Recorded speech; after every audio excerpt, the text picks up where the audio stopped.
Okay, Success Nation, this is your host Michael Wen from Asian Success Show, where successful entrepreneurs show you how they build their companies and achieve success.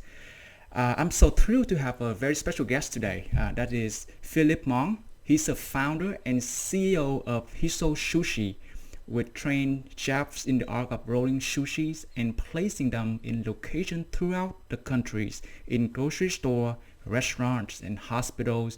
Currently, Hissho Sushi has over 400 locations in 30 states from the east to the west.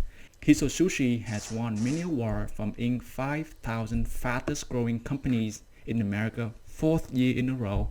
And Phil himself, back in 2011, he was among the guests of President Obama during his speech to Congress about the economy and jobs. Phil, welcome to the show. Thank you. Thanks for having me. Okay, are you prepared to inspire? Yes. Perfect. Thank you so much. So I've given our listeners just an overview about you, Philip. So take a minute and tell us about you personally because we want to get to know you and give us an overview about your business.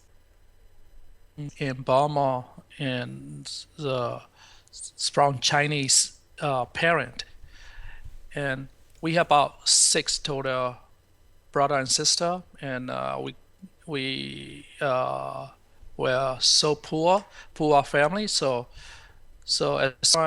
right before I graduated, I decided to move here and look for the opportunity. So I came here like 1989 and do everything I can and learn everything I can to start my own business. And I started Hissho Sushi back in 1998. And now here we are, we have about 500 locations in 34 states now. So Philip, what is your favorite success quote and how do you apply it to your everyday mentality? The one I like most is don't just go after the money, chase after your passion. And money is not about everything. So you make sure this is the thing that you like to do for the rest of your life, and make sure you're happy with what you do, and is money will follow. Gotcha. And how do you apply it to your life with that success quote or that mentality every day? That you don't go for the money, just do everything for Well, your passion. we do have a core value that we created a few years ago. Whatever we make decision based on the value. So it's more like our guidance, much easier for us to make decision based on the value. And some of the data we have, even though we can make a lot of money in on the table, we didn't take it if it is not consistent with our value. The same thing on the hiring side as well. We make sure that skill set is very important, but more important is value or the character or the individual that who going to be a part of us. And doesn't matter how good your skill set, if they don't have a value that we are looking for, we probably not gonna hire and sacrifice for the short-term benefit. And we think that we can train people on the skill set. We cannot train people on the value side. Quick question though, like back in 2011 when you were invited to join with President Obama, how do you feel? Well, I feel great. And the first time I received phone call from them at my voicemail, and I thought this is the courtesy call. I did not even respond it. So they apparently left a few message. I was in the meeting the whole day. I cannot even to reply, and I thought that this is not from White House. And then they found me through my cell phone, and then I realized that this is just the day before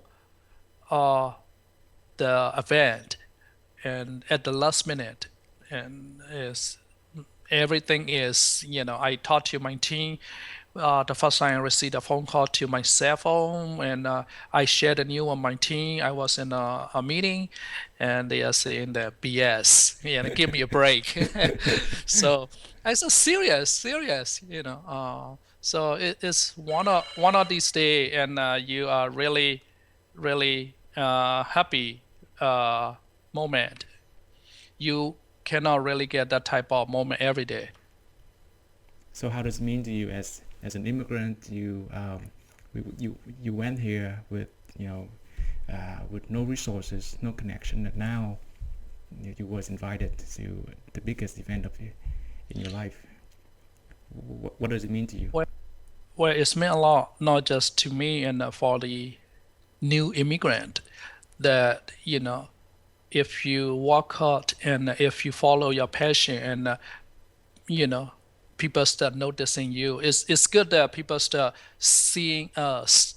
And back then we were so small and nobody cared about us. Even the bank uh, did not even want to talk to us. And now, we got lots of friends. Appreciate that we did something right, and people start noticing you, and it's a good feeling. Back then, when I read your bio, that back in 2008, when you read the book of Jim Collins, Good to Great, Hmm. that's that's the defining moment of your companies. Can you help my audience go back to that times and before 2008? What was the state of the companies before you made you did a facelift to your company culture? We did not really even have a culture in the first 10 years. And uh, one is, initially, I did not believe so much in on the core value in the beginning. And if you look at majority of the corporation here in the United States, or around the world, lots of people put as a piece of paper and put it on the front lobby, and doesn't really mean anything, and no more than PR slogan, and no one practice it. And secondly, we were so much chasing after the money and the dream, and we worked so hard, and we worked very tirelessly, and working so hard, and we grow so fast. But then again, I look at it, and people are not really happy, and it's really tired, and it's not a very good environment. So I get this book called Good to Great from one of my mentors uh, a few years ago, and then I was so busy I did not even have a chance to read it.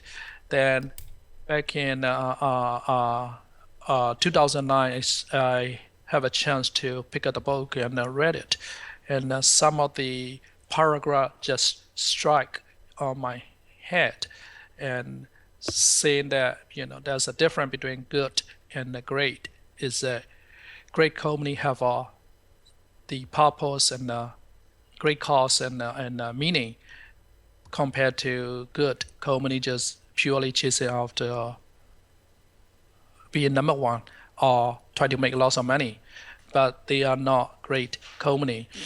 And so after that, I start studying a lot of the company that who have a great culture, like Google, like Starbucks, and there's so many company out there that are practicing. So I decided, why don't we create our own culture, and make sure this is the place that people like to enjoy and working here. After all, we spend more time together than family at home. We spend here like Monday through Friday in the office. Sometimes we traveling a lot together on the weekend, and we working long hour for the opening shop, and we spend more time together than our own family. So why not we created something that enjoyable, that make it more like a family environment. So we decided to start creating our value there. Perfect. So back in 2008, how many restaurants or bars did you have at that time? We basically almost double from 2009 to here, and after we created the value, and our growth rate is much faster, and the people are much happier, and we enjoy our work environment much better, and we can get the job done better. And we are the one of these company that we don't mind people using Facebook as long as they get their job done. We don't put lots of restriction, and we used to have sign in sign out sheet like the rest of the company, but after the value created, culture created, we decided to wipe out. People can come anytime. Lots of people have lots of personal stuff. Let's say going to see their doctor or going to see their dentist, and whatever they have to do, they can come after that, as long as they get the job done. So people doesn't like control here environment. People like flexibility. I just tell my audience, see, like, hey, before 2008, when your employee worked really hard and there was no cultures, here's the result you get. But after 2008, when you implement that cultures, you see the big difference. Actually, we created our culture in 2010, not 2008. Okay. Yes, 2010. That's when, if I'm not mistaken, we have only about less than 300 still for the first 11, 12 years. Mm-hmm. Now we are way over 500. Now at the end of this year, we will be in 600 still at the end of this year. So you mentioned, so after the implementation of the facelift in 2010, you virtually double your growth. Yes, and also revenue as well. And like I said, once you chase after your passion, the money will follow. The first 10 or 12 years, we just chasing purely for the money, and it's more difficult. Once you let it go and just chasing off for your passion, the rest will come naturally. Can you share 3 to 4 tips that you did in order to do that major facelift? So from when you decided to study the cultural innovation from big companies such as Google and Starbucks, and what was some of the next steps that bring the cultures of Hissho Sushi to where you are today?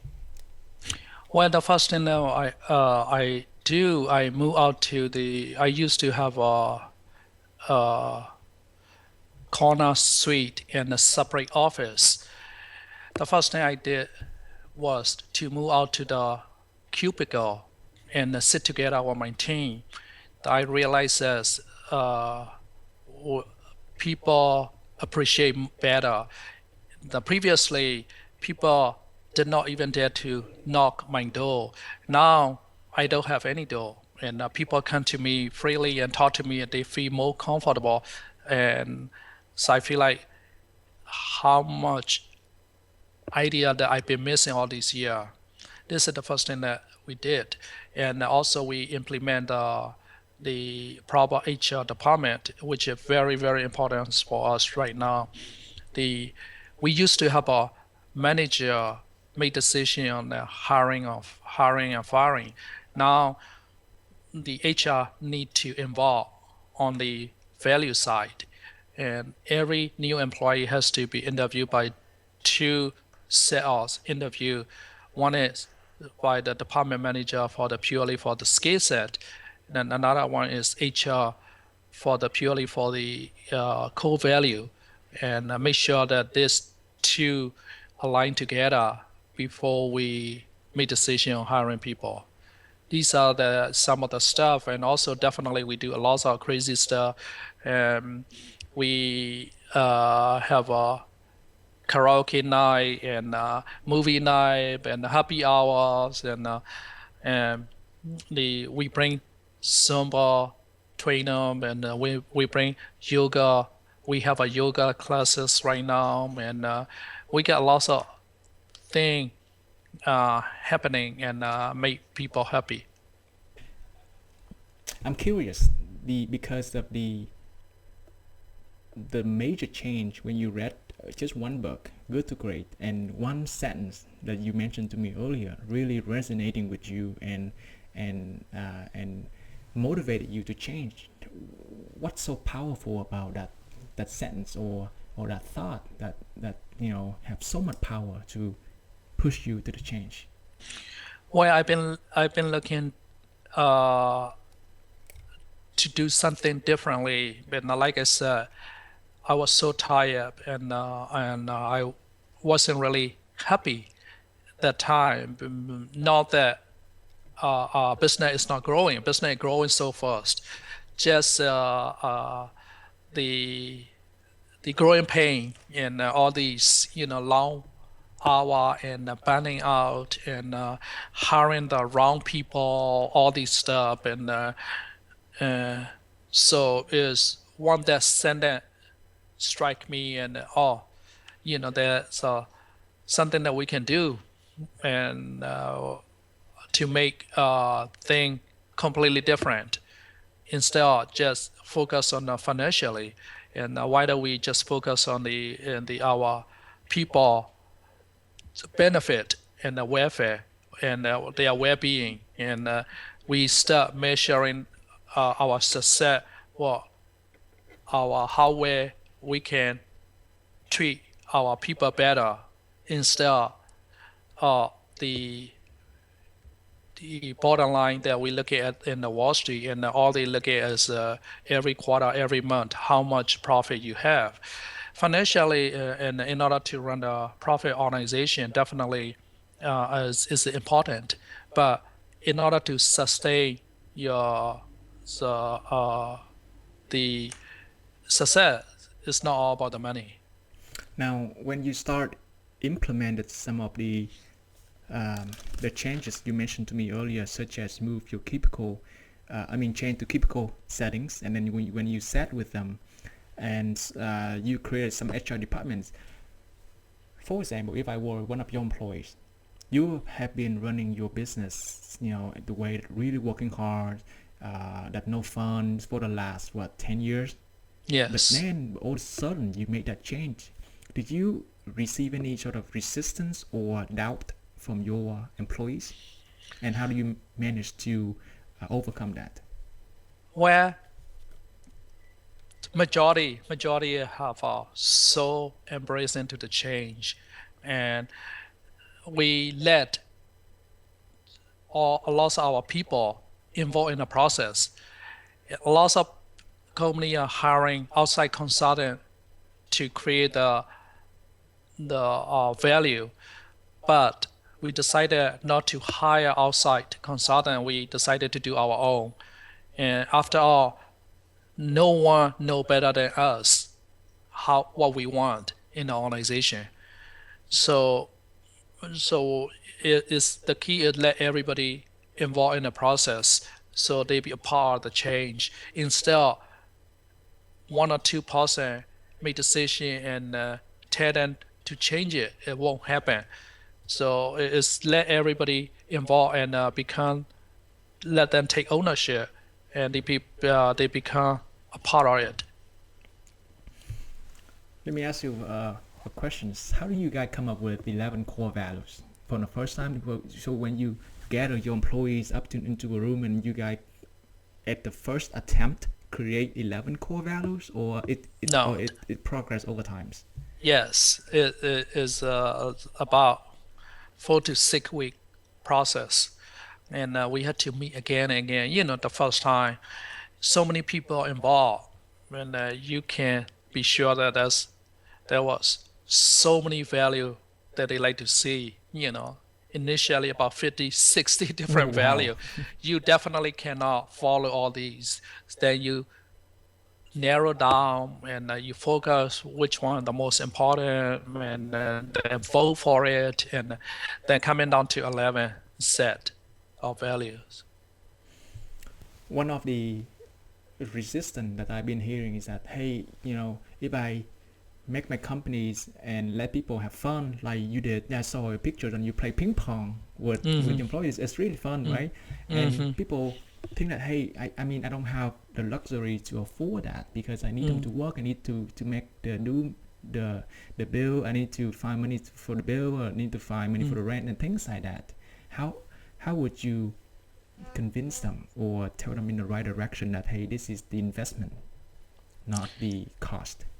Yeah, that might have a some resistance on the manager, like some of the department are very very busy and seeing a part of the growing pain, and that they get shortage of people, and they have long hour. They don't have time to uh, spend a few minutes a day to play, and another some of the people from finance department are a little bit worried about the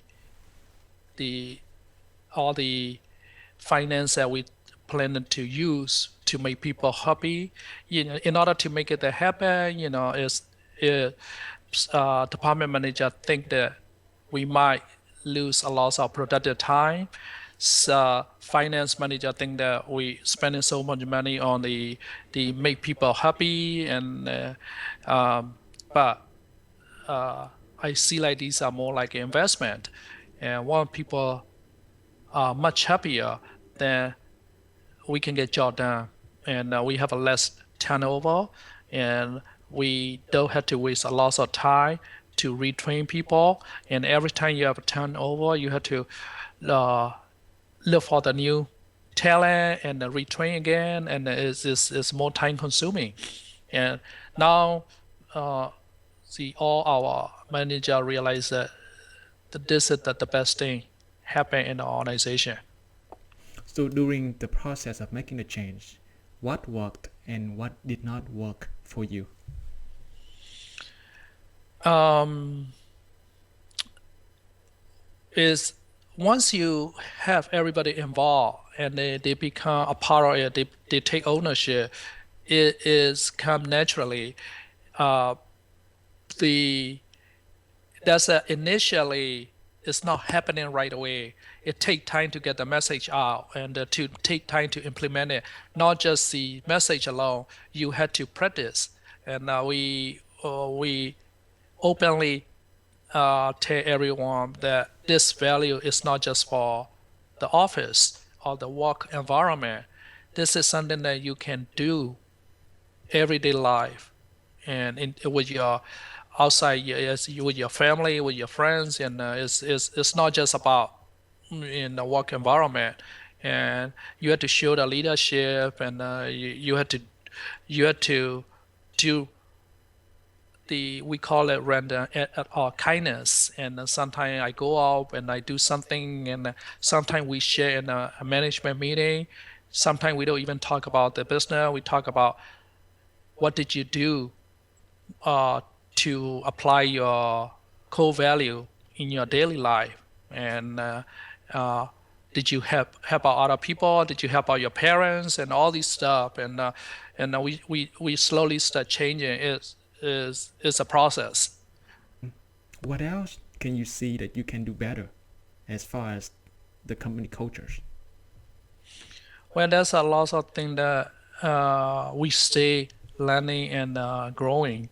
So stay we keep like to try to improve in our training side, and we also implement on the value, focus on the value on the first a few days of training on the new employee, know about skill set. And the first they come in and then they had to have knowledge about who we are, what we do, and focus from the value side first. And but training alone is not enough, and you have to keep practicing every day. These are something that the challenge everywhere. Since we are not working in a one corporate office, we have currently over 30 states and employee everywhere.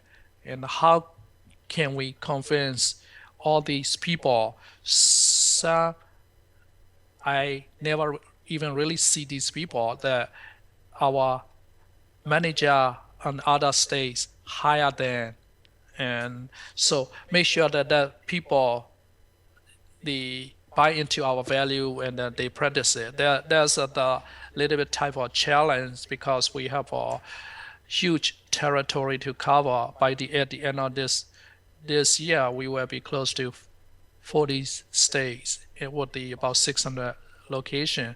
So it's the main challenge that we have is when you grow, how can you make less bureaucratic in corporation and make it small? Even though when we grow, how can we make it small? That's the big challenge that we have. Make sure that we don't lose our culture. Majority of the company, when they become bigger, they lose their culture. And when you have so much territory to cover, how do you make sure that those 11 core values were applied correctly in other locations that different from North Carolina? That is a huge training and follow through needed. And we have all the regional manager everywhere. We had to keep training on the webinar, and we had to bring that over to the AQ for the retraining and all these stuff. And we had to keep reminding all these stuff. And so it's a process, like I said, it's ongoing process. Gotcha. So during the time of applying these major changes to your company, can you share with the audience some of the failures that you experienced and give me one lesson that you learned from that experience? You talking about one of the failure? The failure when you apply the facelift on your company cultures. I'm not sure we call it failure, but what we discover is the first a little bit over 10 years since we did not really have the culture. So when we start creating, we are cleansing out a lot of people that are not in line with our new our values. And over the years, we realized that we hire so many people that are not in line with our values, and we slowly discover, and we had to make some changes, and it's a tough part. And some people leave, and because value are not in line with what they believe, and so but this is a very small amount. But overall, even much better for if we study our values in the beginning, it's much easier after we establish over 10 years, and if much difficult to change.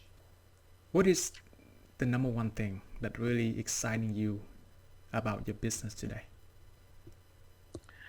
About the team that I have, and compared to last 16 years ago, we have a very limited resource, from finance to the expertise to the value. Right now, we have a very, very good team. I feel very comfortable with the moving forward, and we are not perfect. We stay try to make improvement every day, but compared to last 16 years ago, we have a lot much better team that we have right now. I am so positive with the people that I have right now and the synergy that we have together, and we can overcome a lot of issues quickly. What is one of your proudest entrepreneurial moment? The thing that we did create successful culture and back in 2010, and then the data we launched were culture. This is the most proudest moment that we have. That's wonderful. So Philip, can you share with the audience one of your personal habits that you believe contribute to your success? Well, I not sure that there's a lot of my weakness and the previously like work so hard and without having a lot of have my own time to relax, and I try to burn out myself, and I kind of impatient. I want to grow quickly. Impatience of what that I use for me and previously, and after the value I changed myself, and if we don't have time to go out and enjoy our time, why not we try to create an environment here that we can have fun every day while we are working at the same time. So it's a passion that we have, and try to relax and enjoy the moment. And thus, I can tell you that we can get that much job done, and we can execute better, and people are much happier. Understand. Do you have something like internet resource that you would love with and you would like to share with my listeners? Yeah, we use Dropbox, we use Evernote. These are all good. And one of our core values is open and honest communication. I'm a very private person before, but after the value, I start using the social media like Facebook and Twitter, and our company also start implementing the Facebook and all the social media, and we love it. And as long as you know how to use it properly, without putting all the toxic and complain, and if you use it properly, and these are very useful to the. We love it, and I even use daily on like Facebook too, and I make sure that. And but we have our own value, and we resist to post any type of negative stuff or complain, and so we try to make the social media more useful. If you could recommend one book to my listeners, what would it be? If you haven't read Good to Great, Good to Great. I strongly recommend. If you already have a chance to read it, and another book called Tribal Leadership. Tribal Leadership is another book just purely focused on company culture. Excellent. Yes. So Success Nation, if you haven't already, you can get the audio version of this book or any book you want for free by going to asiansuccessbook.com.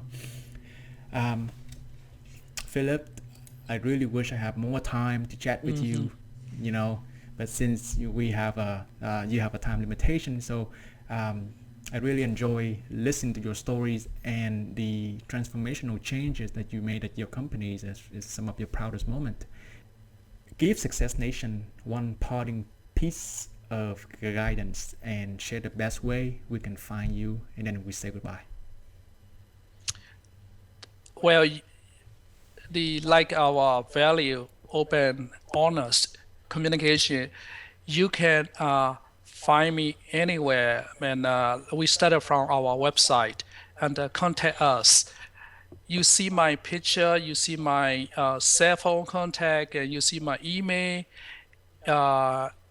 You can see me everywhere, but we believe that people, we had to be accessible to the people that we do business together. No reason for us to hide, and make sure that all our business, including myself, need to have the cell phone printed, and all our manager carry the PDA. So we make sure that we are very accessible. So you can reach me anytime, and if you try to look for me and look into our website and contact us. That's amazing because some of the managers from some other company, they hide the cell phones, they become inaccessible. Yeah, But yeah. We want people to call us, and we want to talk to people, and we think that is more powerful when people call and we talk to them for a few minutes on the phone is more powerful than social media, and we can give undivided attention that 5 or 10 minutes. that's just awesome because you really live by the core values from companies and you really executed really well. Great. And Thank you. Well, Philip, thank you so much for being generous with your time, your expertise, and experience. Success Nation will salute you, and we'll catch you on the other side. Thank you so much. Thanks for having me, Michael. We wish you the best of luck with your new venture, and thanks again for having me. Perfect. Have a great day. Okay, bye Bye bye. bye.